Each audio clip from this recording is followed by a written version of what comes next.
บายดีทุกท่านจากซ่องเมตุญานางอลิเมนโซ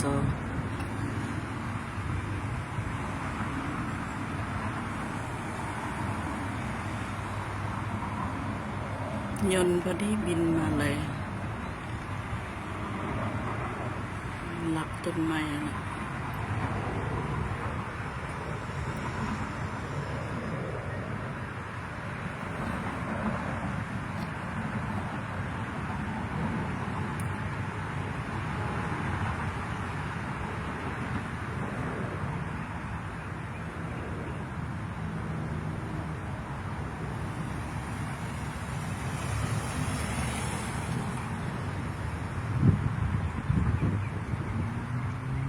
ลง10 นาทีหรือ15 นาที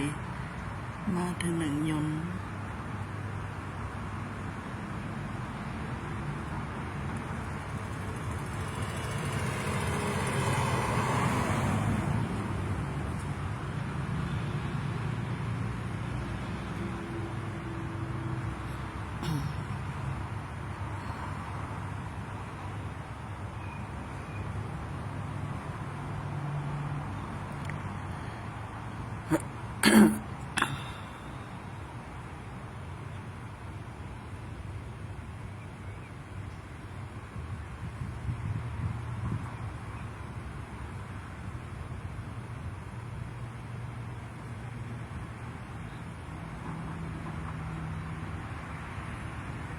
ตัวนี้แม่น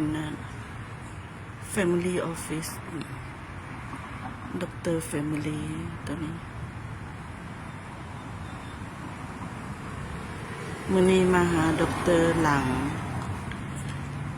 อันนี้ดร. Family Doctor นี่2 เดือน 3 เดือนมาเทื่อนึงแต่ว่า